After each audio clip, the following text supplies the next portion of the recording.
저를 한번 따라 하시죠. 하나님은 나를 있는 모습 그대로 사랑하십니다.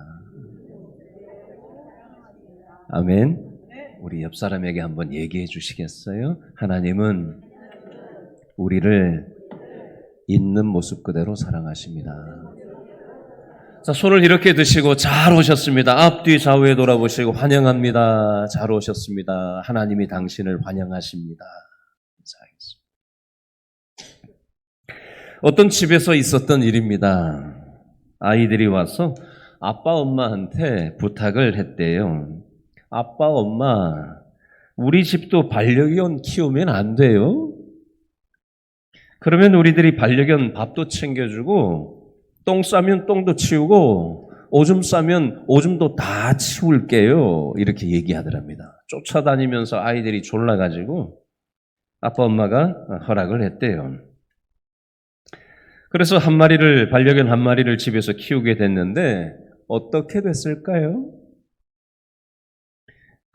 처음 일주일 동안은 아이들이 밥도 잘 챙겨주고 똥도 잘 치우고 오줌도 잘 치우더랍니다. 그런데 일주일이 딱 지나니까 어떻게 됐을까요? 밥 주기, 똥 치우기, 오줌 싼 거 뒤치다거리는 누구 책임이 되는 거예요? 아빠, 엄마 몫이 되는 거죠. 40세가 된 아빠는 한창 일할 때잖아요. 그죠? 우리나라 40살이면 한창 바쁠 때잖아요. 직업상 늦게 집에 귀가할 때면은 아내도 잠들어 있고 아이들도 잠이 드는 경우가 많아졌답니다. 어쩌다가 아이들이 깨어 있을 때 퇴근을 해서 집에 들어가면 아이들이 어떻게 할까요? 아빠 들어오면은 반길까요? 본청만청할까요? 아이들은 어디에 관심이 있죠? 40대 아빠 나이쯤 되면 아이들은 이제 사춘기가 된단 말이죠. 그러면은 게임을 한다고, 그죠? 핸드폰을 들여다본다고 온통 정신이 팔려 있죠. 그러면은 아이들은 들어오는 아빠를 본체 만체합니다. 제가 뉴스에서 이런 뉴스를 봤던 적이 있어요. 약간 격가지로 나갔다가 다시 들어갈게요. 사춘기 아이를 둔 아빠가 퇴근을 해가지고 집에 딱 들어왔는데 아이가 컴퓨터 게임에 빠져가지고 본체 만체한 거예요. 그래서 아버지가 열받아가지고 어떻게 했는지 아세요? 이거 조금 지난 일이긴 한데요. 요즘 컴퓨터가 아주 그냥 본체하고 이게 화면하고 같이 일체형으로 나와서 조그만하게 됐는데 옛날에는 컸잖아요. 이만했잖아요, 화면이. 그죠? 하도 성질이 나가지고 이놈의 자식들이 아빠가 하루 종일 일하고 고생해서 들어왔는데 본체 만체 모니터를 뜯어가지고 성질이 나가지고 그걸 못 이겨가지고 그렇다고 또 그렇게 하면 안 되는데 이거 실제 있었던 일이에요. 뉴스에 나왔어요. 뜯어가지고 창 밖으로 집어던졌대 그걸. 길 가던 할머니하고 어린 손녀가 맞았대요. 어떻게 됐겠어요? 실제 있었던 얘기입니다.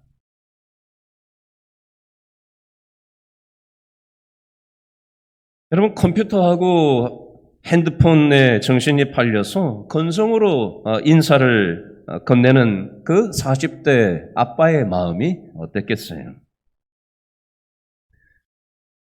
뭐 이미 먹고 다 치웠죠? 그 시간쯤 가면? 그러면은 그 가장은 혼자 앉아가지고 밥을 먹는 거죠.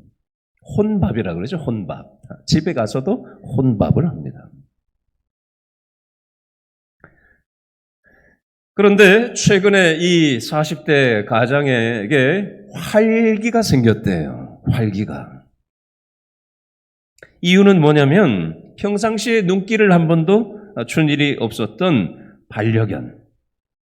한밤중에 늦게 귀가하는 이 40대 가장을 누가 반겨요?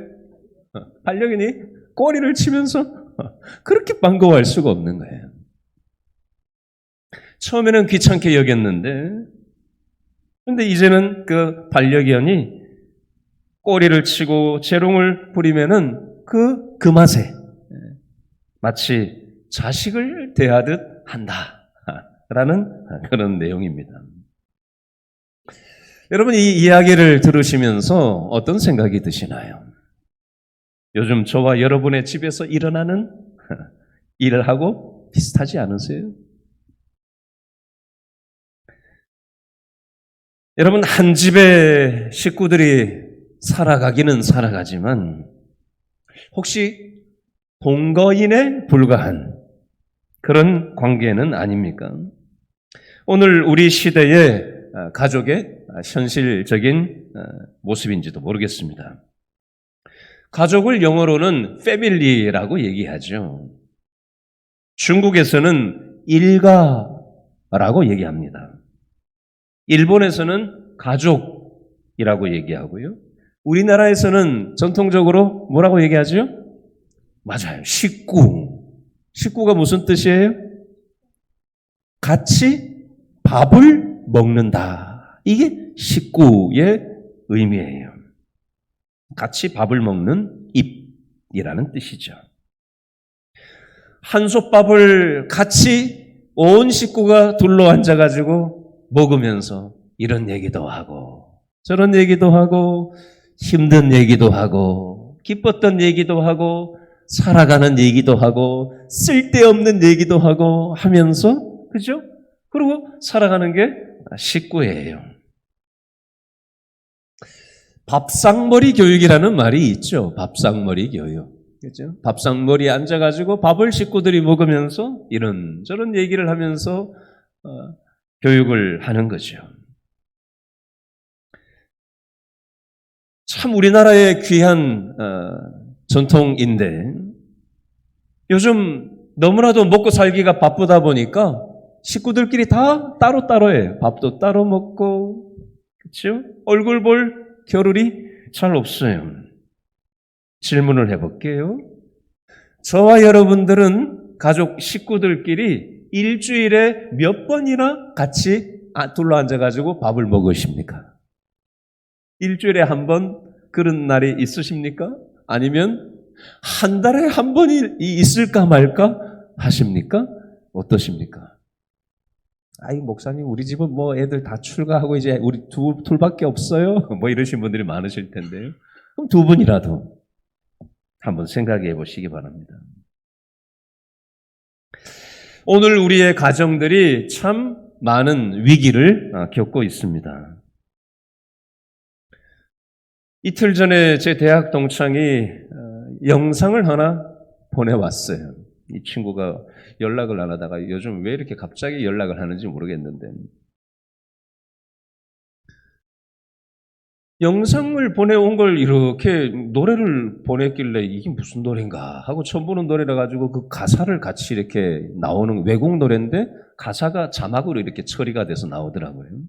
그게 무슨 내용인가 이렇게 봤더니 무슨 내용인지 아세요? 내 아내가 있을 때 더 잘할 걸 이런 내용이에요. 왜 그때는 그 소중한 걸 몰랐을까?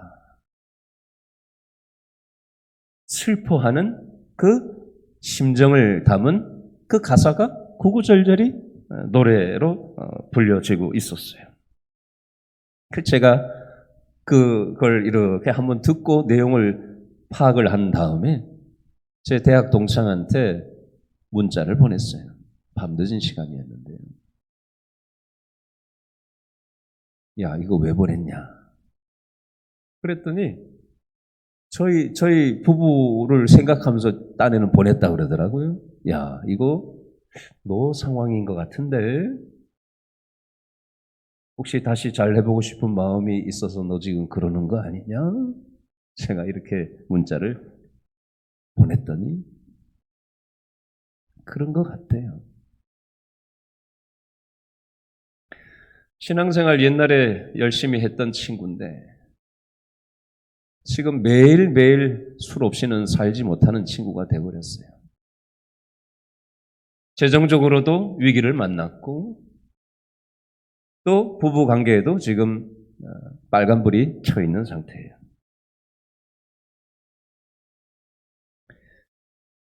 여러분, 저와 여러분의 가정은 어떻습니까? 위기의 가정. 신앙생활은 하지만 우리의 가정이 빨간불이 들어와 있지는 않느냐라는 것입니다. 여러분, 오늘 사무엘하 3장 1절 말씀을 다시 한번 읽어보겠습니다.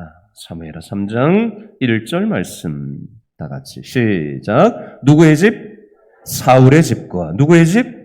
다윗의 집 사이에 전쟁이 오래매 다윗의 집은 점점 강하여 가고 사울의 집은 점점 약하여 가니라.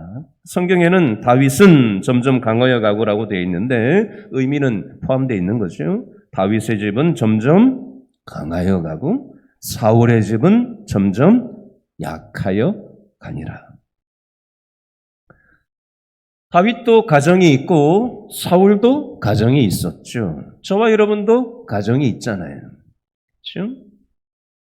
자, 오늘 성경에 보니까 다윗의 집은 가면 갈수록 점점 더 견고하여졌는데 반해서 사울의 집은 점점 더 가면 갈수록 점점 더 약화되었다라고 기록하고 있습니다. 자, 이걸 보면서 우리 집은 어떤가? 내 가정은 어떤가? 우리가 이걸 생각하시면서 여러분 따라오셔야 됩니다. 내 가정은 점점 더 견고해지고 있는가? 아니면 내 가정은 지금 빨간불이 들어와 있는가? 점점 더 약화되어 가고 있는가? 어떤가? 생각을 해보시고 진단을 해보시면서 그러면 어떻게 하면 다윗 집은 점점 더 견고해질 수 있었던 것일까? 내 가정도 지금은 빨간불이 들어와 있고 지금은 위기 상황이지만 오늘 말씀처럼 다윗의 집처럼 점점 더 강하여지고 견고한 가정이 되었으면 좋겠다. 그 비결이 무엇일까? 한번 생각해 보시면서 한번 말씀으로 들어가 보시자고요. 자, 첫 번째로 다윗의 집이 강해진 이유가 사무엘하 5장 10절 말씀에 나와 있는데요. 자, 요거 꼽아 놓으시고 두 장만 뒤로 넘겨 보시겠어요? 앞으로 넘겨 보세요. 사무엘하 5장 10절 말씀에 그 비결이 있습니다. 사무엘하 5장 10절 말씀, 다윗의 집이 점점 강하여질 수 있었던 비결. 사무엘하 5장 10절 다 같이 시작. 만군의 하나님 여호와께서 어떻게 했기 때문에 함께 계시니 다윗이 점점 강성하여 가니라. 아멘. 자, 다윗이 점점 강성하여 갈 수 있었던 비결이 뭐라고요?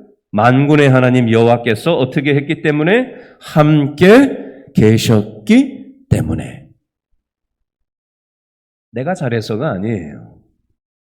하나님이 함께 하시기 때문에 다윗이 점점 더 강성해지고 견고해지고 다윗의 집이 좋아질 수 있었다라고 되어 있습니다. 그러면 어떤 집에 하나님이 함께 계시는 걸까요? 자, 저를 한번 따라 하시죠. 하나님 뜻대로 살고 싶어 하는 집. 내 맘대로 살고 싶어 하지 않고 내 생각대로 내 고집대로 살고 싶어 하지 않고 하나님 뜻대로 살고 싶어 하시는 집에 하나님이 함께 하신다는 겁니다. 여러분, 이 세상 사는 게 가면 갈수록 만만합니까? 살면 살수록 잘 모르겠습니까? 어떠세요? 이 세상 사는 걸 전쟁 같다고 얘기하잖아요. 조정래 씨의 소설에 보니까 정글만리라는 소설이 있어요. 1, 2, 3권으로 나와 있는 정글만리. 중국에서 무역하고 뭐 경제적인 비즈니스를 하는 걸 소재로 해서 써놓은 소설책인데요. 그 비즈니스 영역에서 먹고 살기 위해서 정글과 같은 이 경쟁 논리.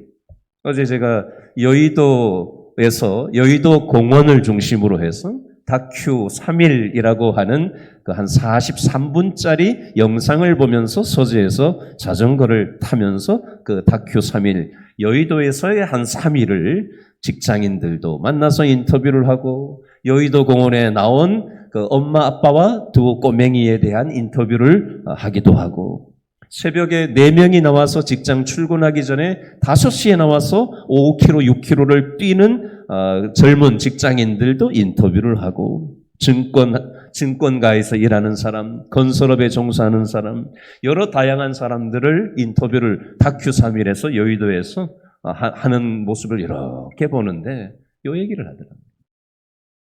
여의도에서 직장 생활하는 게 이게 성과 중심이란 말이에요. 성과가 있어야 인사고과가 잘 받아서 승진을 할 수 있고, 그렇죠? 살아남을 수가 있고 치열한 경쟁하는 이 직장 현실을 얘기를 직장인이 하더라고요.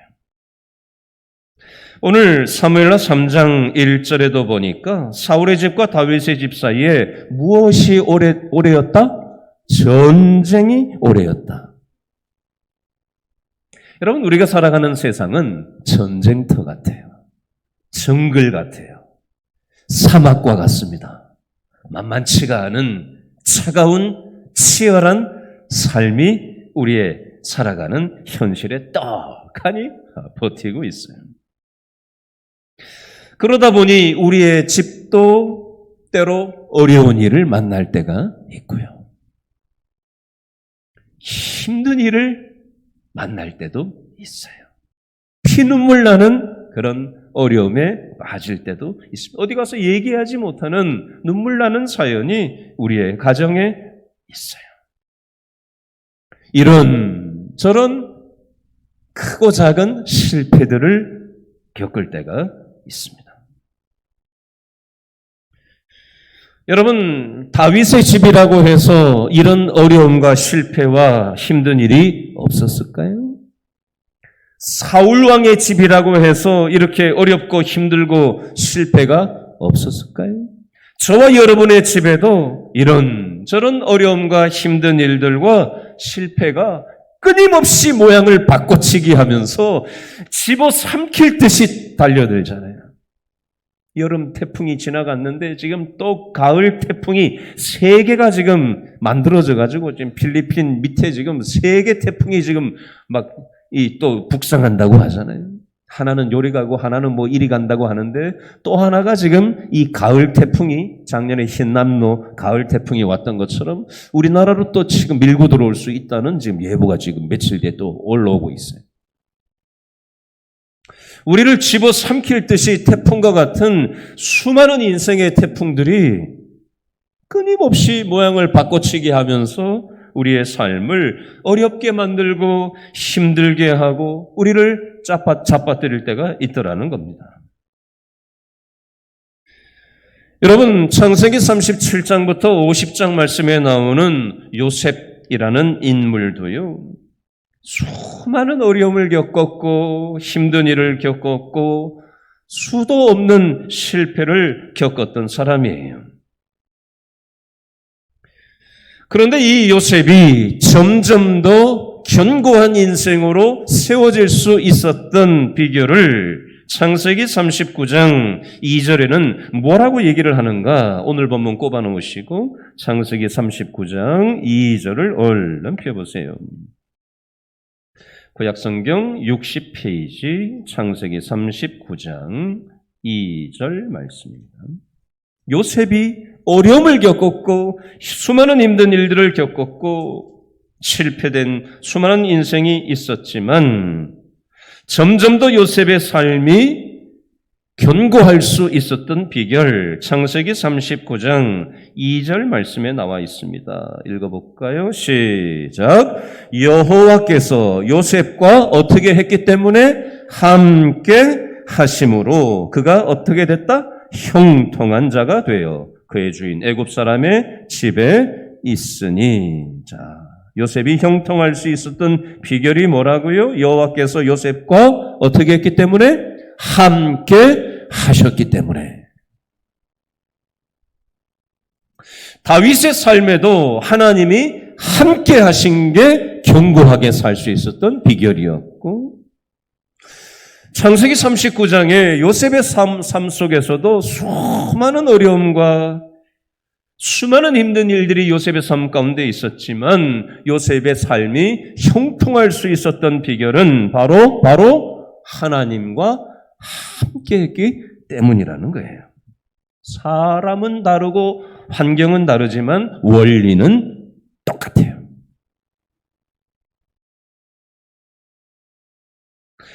여러분, 하나님이 함께 하신다는 거, 누구에게 하나님이 함께 해주시죠? 내 맘대로 사는 사람들 아니고요.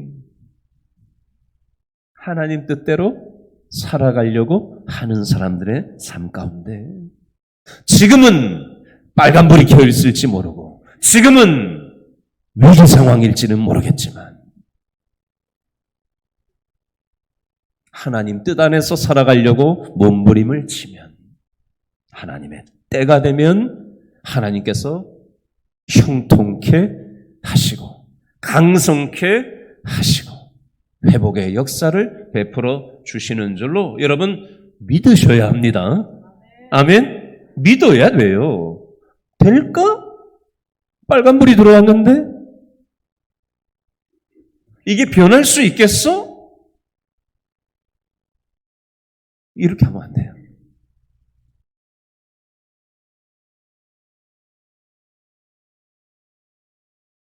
여러분, 이 세상의 가장 큰 우상은 돈 우상이죠. 성공 우상이에요. 학벌이 신흥 종교가 되었습니다. 우리나라는 학벌 사회죠. 성과 중심의 사회입니다. 경쟁 우위의 사회입니다. 이것이 신흥 종교가 되어버렸어요. 그래서 결과만 좋게 하도록 하기 위해서 과정이고 자시고 없는 거예요. 결과만 좋으면 되는, 돈만 되면 되는 거예요. 어떻게든지 밟고 올라가기만 하면 되는 거예요. 그것이 1순위의 가치인 거예요. 그게 신흥 종교고 그게 우상이지 별개 바알과 아세라, 요즘 현대판 우상이 바로 이 성과 중심, 경쟁, 성공, 돈, 자식 우상, 이게 우상이에요. 돈만 되면 된다. 여러분, 이것들은 가짜 성공이에요. 돈을 획득했어요. 그러나 이건 가짜 성공일 수 있습니다. 어떤 걸 성취했어요? 다른 사람들이 박수를 쳐줘요? 스스로 만족이 돼요? 차를 탈 때 승차감이 좋은 차를 타야 된다는 말도 있지만 요즘 어떤 말도 있지요? 차 문을 열고 주차를 시켜놓고 내릴 때 다른 사람들이 저 사람 어떤 차를 타나, 좋은 차를 타나, 나쁜 차를 타나 보면서 좋은 차를 타면은 스스로 어떤 마음이 느껴진다고요? 하차감을 느낀다는 표현이 있더라고요. 하차감.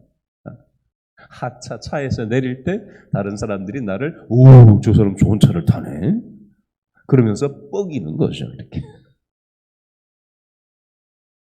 그러면 성공인가요?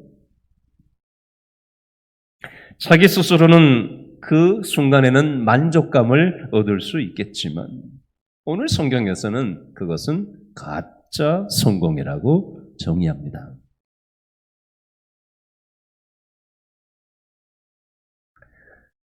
여러분, 제가 제 친구 얘기를 해서 죄송한데요. 어제 문자 왔던 그 친구 1억이 넘는 차를 30대 때 탔던 친구예요. 잘 나가던 친구입니다. 강남에서. 부동산도 얻고 이것저것 참 많이 연봉도 많이 받고 잘 나가던 친구예요. 그러나 지금 빨간불이 켜 있어요. 재정적으로도 어렵고 부부 관계에서도 지금 빨간불이 켜 있어요. 가짜 성공에 취해서 살았던 거예요. 제가 대놓고 얘기하기는 뭐해서 그냥 들어만 주고 있어요.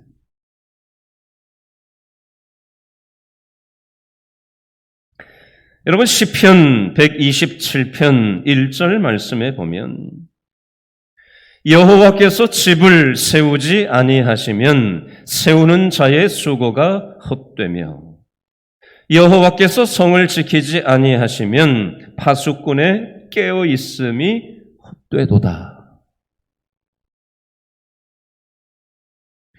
하나님이 우리 집을 지키시면 우리의 가정은 형통한 삶을 살게 될 것입니다. 여러분, 형통은 무조건 잘 되는 것, 무조건 성공하는 것을 형통이라고 얘기하지 않아요. 그러면 무엇이 형통인가? 하나님이 나에게 주신 은사와 재능을 발견해서 하나님이 나한테 맡겨주신 사명을 이 땅에서 완수하며 살아가는 것. 그걸 성경에서는 형통이라고 합니다.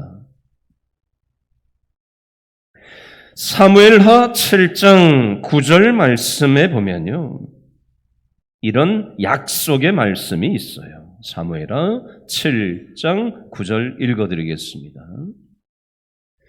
내가 가는 모든 곳에서 내가 너와 함께 있어 내 모든 원수를 내 앞에서 멸하였은즉 땅에서 위대한 자들의 이름같이 내 이름을 위대하게 만들어 주리라. 하나님께서 저와 여러분에게도 약속을 하고 계세요. 뭐라고 약속을 하시냐면요. 내가 가는 모든 곳에서 내가 너와 함께 하겠다.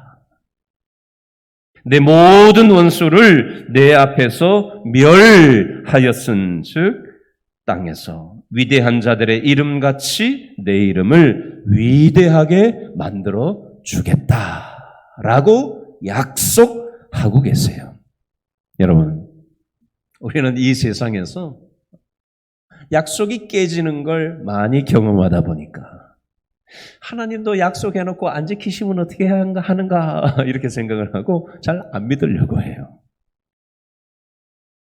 그러나 우리 하나님은 그 약속하신 대로 그대로 이루시는 하나님이신 줄로 여러분 우리가 이 약속의 말씀을 믿음으로 받아야 되는 줄로 믿습니다.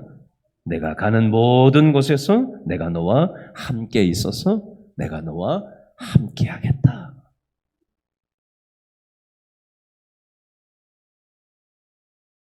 두 번째 교훈은요. 하나님이 앞서 가시는 집은 점점 강해진다라는 이치입니다. 저를 한번 따라 하시죠. 하나님이 앞서 가시는 집은 점점 강해진다. 이 근거 구절이 사무엘하 5장 24절에 있는데요. 자, 한번 넘겨보시겠어요? 사무엘하 5장 24절. 사무엘하 5장 24절 두째 줄부터 읽어보겠습니다.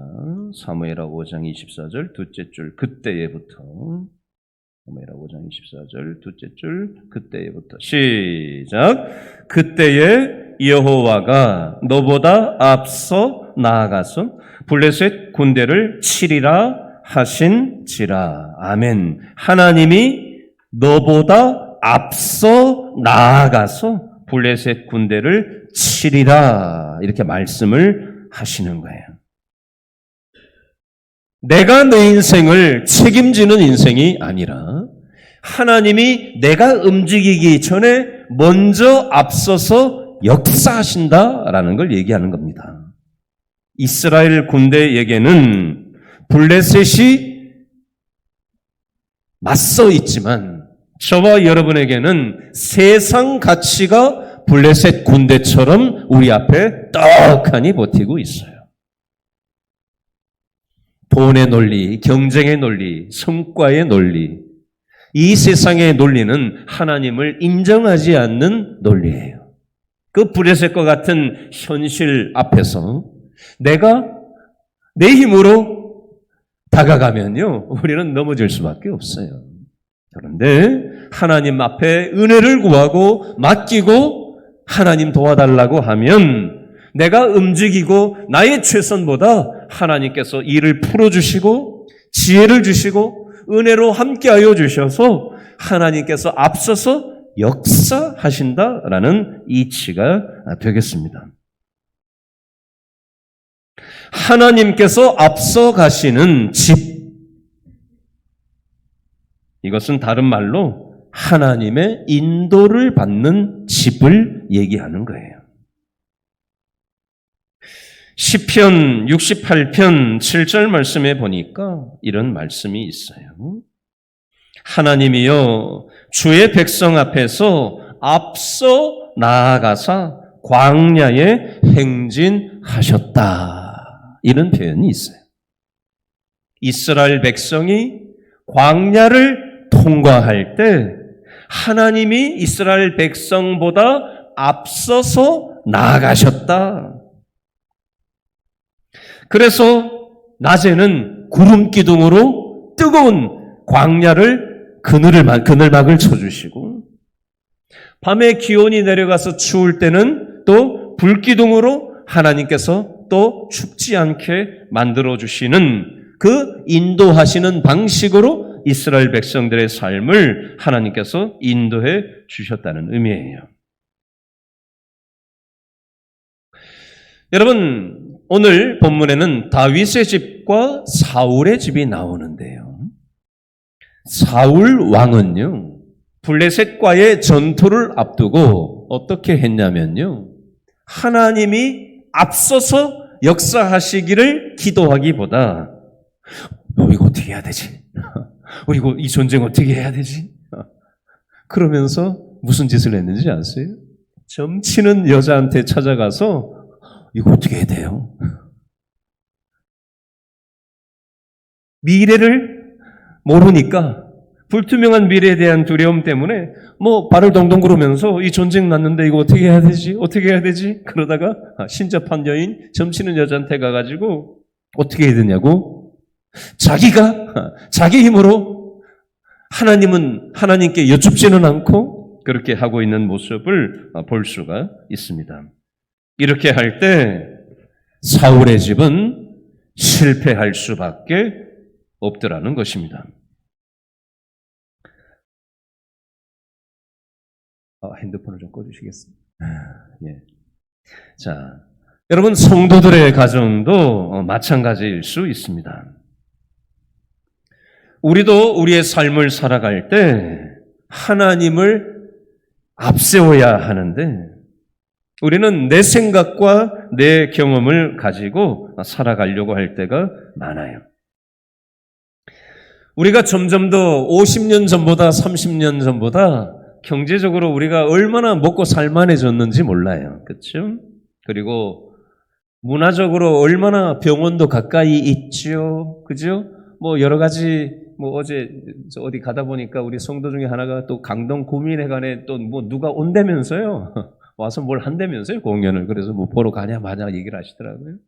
문화적인 혜택도 많이 있고 정보를 몰라서 그렇지 무료로 축제를 하고 공연을 하는데도 서울 시내에 얼마나 많은지 몰라요.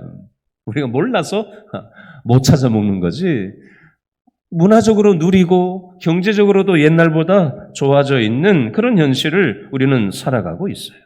그런데 우리는 경제적인 것은 편리함은 누리고 문화적인 것은 누리는데 의외로 하나님을 누리면서 살아가지는 못하고 있어요. 너무 바쁘게 살아가다 보니까 하나님 앞에 기도라는 걸 잘 안 해요. 하나님 앞에 묻지를 않아요. 그러니까 하나님이 주시는 그 은혜를 체험을 하지를 못하고 살아갑니다. 그러다 보니까 우리의 집이, 우리의 가정이 주인이 누가 돼요? 내가 되는 거예요. 하나님이 우리 가정의 집의 주인이 되셔야 되는데 자식이 상전이 되고 내가 내 가정과 집의 주인 노릇을 하더라는 겁니다. 그렇게 되면 어떤 결과가 오느냐? 말세의 징조를 성경에서는 뭐라고 얘기하냐면요. 따라합니다. 사랑이 식어지는 현상. 이게 말세의 징조라고 하는데 여러분 우리의 가정에 우리의 집에 얼마나 사랑이 메말라 있는지 한번 돌아볼 수 있었으면 좋겠어요. 직장에서 학교에서 세상에서 지치고 시달렸더라도 그죠? 가정에 들어와서 그냥 아무 조건 없이 그냥 품어주고 들어주고 용납해주고 기다려주고 불쌍히 여겨주는 이 사랑과 용납을 경험하면 치유가 일어나고 회복이 일어나고 또 세상을 살고 싶은 그런 의욕과 힘이 생겨지는데 하나님이 주인이 아니다 보니까 내가 내 인생의 주인이고 우리 가정의 주인이 나고 무슨 문제만 생기면 내가 해결하려고 인간적으로 달려들다 보니까 거기에 무슨 사랑이 있겠어요? 판단과 정죄와 비난과 책임 추궁과 탓과 뭐 이렇게 하다 보니까 우리의 집이 쑥대밭이 되는 거 아니에요? 부부관계가 엉망이 되는 거 아닙니까? 부모 자식 간의 관계가 엉망진창이 되는 거 아니에요?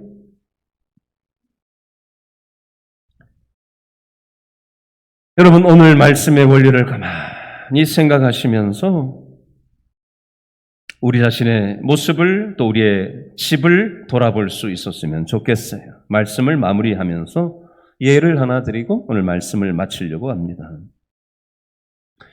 돌아오는 금요일 날 금요 영성 집회는 영상 설교로 말씀을 대신하려고 하는데요. 영상 설교 강사가 누구냐면요. 장로님이에요. 안양의 세중앙교회 장로님이신데요. 이분이 뭐 하시는 분이냐면 복음의 전함이라고 하는 그런 사단법인의 이사장인데요. 이분이 뭐 하시던 분이냐면은 광고업을 하시던 분이에요. 옛날에 삼성의 광고를 맡아서 했었고요. 아이폰을 쓰는 구글에 또 광고를 맡아서 했었고 또 청와대에 광고를 또 오다를 따서 들어가서 하기도 했던 분이에요. 근데 자기 간증을 하는데 뭐라 그러시냐면 직원 5명밖에 없는 광고 회사인데 청와대 광고 오다를 땄대요. 직원 5명인데 유수한 광고 업체들이 내놓으라 하는 업체가 많을 텐데 5명인 기업에서 청와대 광고 오다를 따는 거 이거 보통 문제가 아니잖아요. 그래서 청와대 정책비서관하고 밥을 먹자 그래서 청와대 뒤에 있는 한정식 집에 가가지고 둘이 마주 앉았는데 단둘이 옥수수 막걸리를 한 잔 이렇게 따라주더래요. 그래가지고 받았어. 근데 그걸 봤는데 성경 말씀이 딱 생각이 나더래요. 사람 앞에서 나를 시인하면은 내가 너를 시인하겠다. 하필이면 그때 그 말씀이 딱 생각이 나더래요. 그래서 이렇게 얘기했답니다. 제가 옛날에는 술을 많이 먹었던 사람입니다. 그런데 예수님을 믿고 나서 이제는 술을 먹지 않습니다. 그랬더니 그러세요? 라고 반응했을까요? 갑자기 분위기가 급반전이 되면서 청와대 정책비서관이 한마디도 안 하더랍니다. 이게 단품을 먹으러 간 게 아니라 한정식 집에 간 거잖아요. 음식이 하나 나오고 한참 있다가 또 하나 나오고 한참 있다가 또 하나 나오고 계속해서 줄줄이 나오는데 시간이 꽤나 걸리는데 그 말을 하고 나서 한마디도 안 하더랍니다. 1대1로 앉아서 둘이 밥 먹는데. 밥 먹는 끝까지 한마디도 안 하더랍니다. 눈도 안 마주치더랍니다. 그래서 야, 이제 광고 보고 끝났구나. 그렇게 생각을 했대요. 그리고 밥 먹고 나왔는데 먼저 가라고 그러더래요. 그렇게 되겠구나 생각을 했대요. 그런데 청와대 광고를 3년 8개월인가 계속했답니다. 이 일이 있고 난 다음에 어떤 일이 있었냐면 뉴욕의 타임스퀘어 광장, 전 세계에 돈이 가장 많이 몰려있는 뉴욕의 타임스퀘어 광장에 그 광고 하나 내려면은 무지하게 돈이 많이 들어가는 그곳인데요. 다른 광고가 아니라 내가 너한테 광고에 대한 은사 달란트를 주지 않았느냐. 왜 그걸 가지고 먹고 사는 것만 가지고 네가 비즈니스를 하느냐. 그래서 예수님을 내가 광고해야 되겠다. 자기가 자기 생업을 접고 예수님을 광고하는 이 복음의 전함이라고 하는 광고를 하기로 결심을 하고 어떤 일이 있었냐면요. 뉴욕 타임스퀘어 광장에 광고 하나 걸려면 그 당시에 한 2억 원이 들었답니다. 한 달 거는데 2억 원 들었대요. 근데 자기 회사 광고를 건 게 아니고 어느 교회 이름을 박아가지고 건 것도 아니고 영어로 Jesus loves you. 예수님이 당신을 사랑합니다. 요 요지의 내용을 단지 딱 해놓은 거예요. 그게 2억 원이에요. 한 달에. 근데 돈이 없는 거예요. 자기가. 근데 보니까 계약금을 걸어야 되는데 아이를 그 당시에 유학을 보내고 있었는데 아이 학비로 낼 돈이 몇 천만, 한 3천 몇백만 원인가가 있었다는 거예요. 돈이 있네? 이걸 계약금으로 걸었대요. 그리고 나서 기도하기 시작했답니다. 돈이 없는데 어떻게 해야 되지? 기도했는데 전국에서 이 사실을 알게 된 수많은 성도들이 5천 원도 헌금을 하고 10,000원도 헌금을 하고 크게 십시일반 모여가지고 그 돈이 다 채워지고 그 광고판 밑에 흑인들, 백인들, 아시아인 또 각종 다양한 국적의 사람들이 그 뉴욕 타임스퀘어 광장 앞에 모여가지고 내 교회, 네 교회 할 것 없이 전도제를 돌리고 복음을 전하고 함께 어우러져서 찬양을 하는 그런 일들이 일어나게 되었다는 얘기를 하는 걸 들었습니다. 제가 어제 우리 아들 아이하고 제가 어디 태워다 주면서 이 얘기를 잠깐 했어요.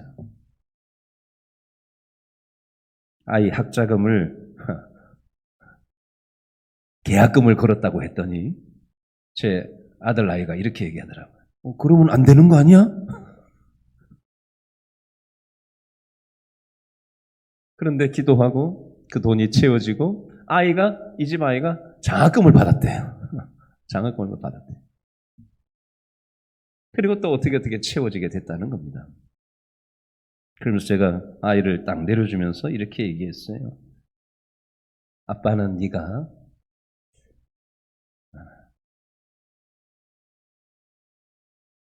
돈 보고 살지 않았으면 좋겠다.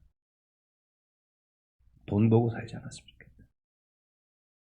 그러고 내려줬어요. 아이가 한마디도 안 하고 내렸거든요. 뭐라고 생각하는지는 전 모르겠어요. 우리 자녀들, 우리 힘으로는 책임질 수 없습니다. 하나님께서 은혜 주셔야 우리의 집이 건강하게 세워질 수 있습니다. 하나님께서는 우리와 함께 하신다는 약속을 주셨어요. 그 약속을 하나님께서는 이루실 것입니다. 우리는 하나님의 뜻 안에서 그저 하나님의 때를 기다리고 순종할 때 하나님께서 우리의 가정을 강성하게 형통하게 하실 줄로 여러분 믿으실 수 있기를 바랍니다. 기도하겠습니다.